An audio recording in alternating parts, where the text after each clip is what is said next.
There's a very interesting term that shows up in the Quran, specifically in this juz that we are in right now, but in a few places in the Quran, and it's something that we are using in our du'as as well, and that is the term qurratu ayn, the coolness of my eyes. And subhanAllah, you find, as we are in Surah Al-Mu'minun and Surah Al-Furqan, that this shows up in two ways. Number one, when you look at the first verses of Surah Al-Mu'minun, Allah subhanahu wa ta'ala says, قَدْ أَفْلَحَ الْمُؤْمِنُونَ الَّذِينَ هُمْ فِي صَلَاتِهِمْ خَاشِعُونَ.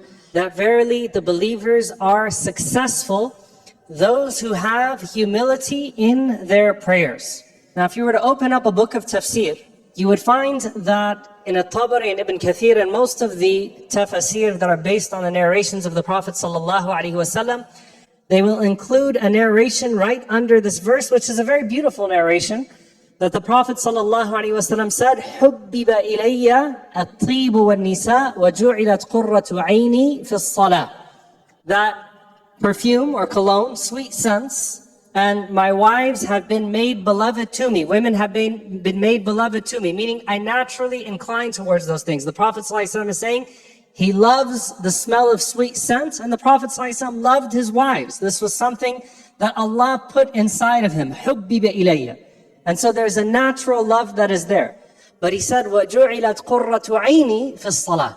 But the coolness of my eyes was placed in my prayer.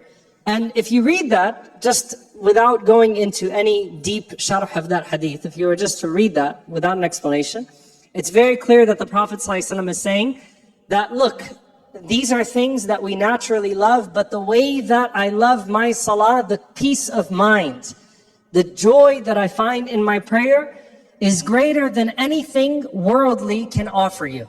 And that is indeed the state of the Messenger sallallahu alaihi wasallam. Arihna biha ya Bilal, comfort us with it, O Bilal. He longed for the call to prayer. Aisha radiallahu ta'ala anha, who describes the Prophet sallallahu alaihi wasallam as someone who was very present at home, someone that was very active, someone that was extremely loving sallallahu alaihi wasallam. But when the call for prayer was made, كَأَنَّهُ لَا يَعْرِفُنَا, it was as if the Prophet sallallahu alaihi wasallam did not even know his family.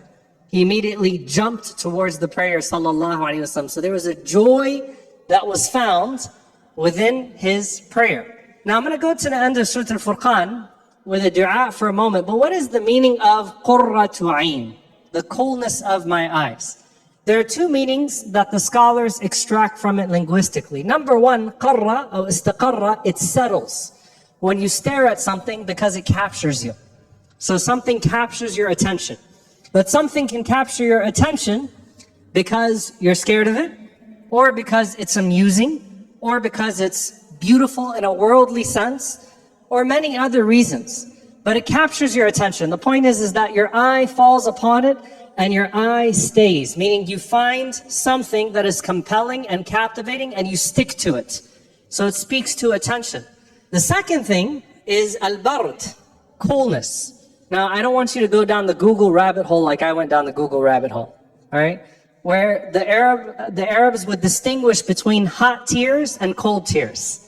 And there was a theory in the tafsir as well, that tears of grief tend to be hot and warm, that tears that come out of anxiety tend to burn, and tears of joy tend to be cool. They have more of a lubricating and cooling effect on the eye, right? Whereas when you cry out of grief or anger or stress, you know, there's a saying, hot tears, cold fears.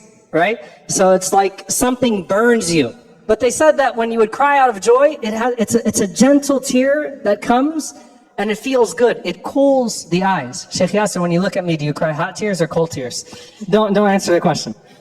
Jazakallah khair. I'm going to assume, you know, Sheikh Yasser, his office was made beloved to him, but his qurratu ayn.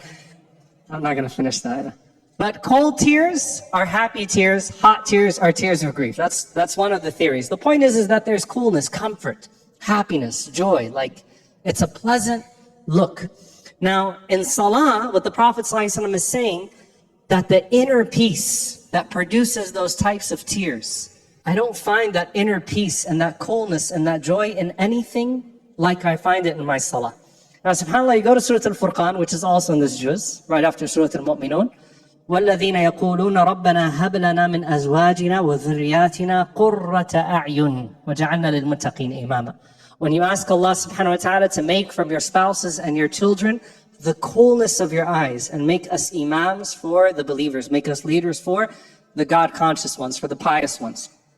So it's interesting because the Prophet ﷺ is saying in the first narration that I mentioned, that the love that he has for his spouse is not like the love that he has for his salah, right? But here, the believers say, place in our spouses and in our children the coolness of our eyes. SubhanAllah, there's a narration to Abu Sa'id al-Khudri, radiallahu ta'ala anhu, of course is a great companion of the Prophet ﷺ, that he was asked, is this something in this dunya or something in the akhirah? Is this in this life or in the hereafter? He said, no, this is in this world when you see your family fi ta'atillah, in the worship of Allah subhanahu wa ta'ala, the obedience of Allah subhanahu wa ta'ala. So it's not, for example, a beautiful spouse or beautiful children and that type of captivating happiness where you look at them just out of joy, admiring their beauty, or just pleased to have them or grateful to have them, or something that's worldly in its nature. لكن أن تراهم في طاعة الله. When you see your spouse or you see your children doing something that is pleasing to Allah subhanahu wa ta'ala.